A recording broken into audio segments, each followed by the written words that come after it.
As a citizen of Louisville, I want to speak out about some of the issues that my native Kentucky is facing. Kentucky's economy is embarrassing. Kentucky is the 5th poorest state in America. That's not poor, that's po. Hell, 15 of the poorest counties in America are located right here in this state, in the same place that LBJ came and visited in 1964 when he declared his war on poverty 47 years ago. And that war continues today. That belt of 15 poor counties in eastern Kentucky is the ghetto of America. Or perhaps calling it the trailer park of America would be a better name. Our poverty ranking has increased from 15% to 19% over the past 8 years under both Republicans and Democrats. The state's median household income fell in 2010, forcing 1 in 3 Kentucky households to live on less than $25,000 a year. Our unemployment rate is at an all-time high. When Steve Beshear walked into the governor's mansion, the unemployment rate was 5.6%. Now it's 9.5%. And that's only counting those who have filed for unemployment benefits. For those who are not working and haven't filed, even though you're unemployed, the state doesn't count you. This means that Kentucky's unemployment rate is much, much higher than the overly conservative 9.5% figure.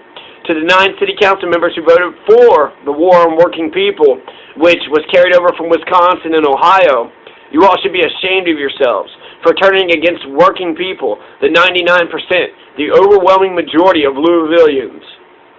And Kentucky doesn't just have economic woes, but our statistics on health and education and child welfare are also the worst in the nation. 2 out of 5 Kentuckians can't even read, and 38% of our adults and 31% of our children are obese. Kentucky is the #1 state in America for cancer, tooth decay, child deaths and child abuse cases, fastest growing prisons, and for having the worst mental health. Kentucky as a whole is poor, sick, and dumb. So we don't have many teeth, but we do have lots of cancer, dead children, and crazy people. Meanwhile, Kentucky is cutting food stamps at the same time they are spending more on prisons. There's also a surge of violence happening in the West End, and our Sherman-Minton Bridge has been broken for over 2 months, and the new bridges that are coming in have tolls. But I didn't come here to talk about all of Kentucky's problems. I just want to talk about the voter turnout rate. Recently, our Secretary of State has predicted that 28% of voters will vote on November 8th, which would make it the lowest turnout for a general election since 1999. Since 72% of the population doesn't vote for the public officials, that means that you all have no democratic mandate with which to rule. Our government, city, state, and federal, does not take their orders from the majority of Kentuckians. This is not a government of, by, and for the people. So we're looking at a 28% turnout rate.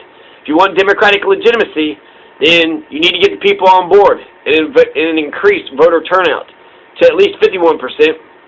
And don't just do this because I told you so. Just do it to give yourself some legitimacy. I mean, with all the problems around here, with your lack of legitimacy, folks are bound to start blaming you guys. That's all. Thank you.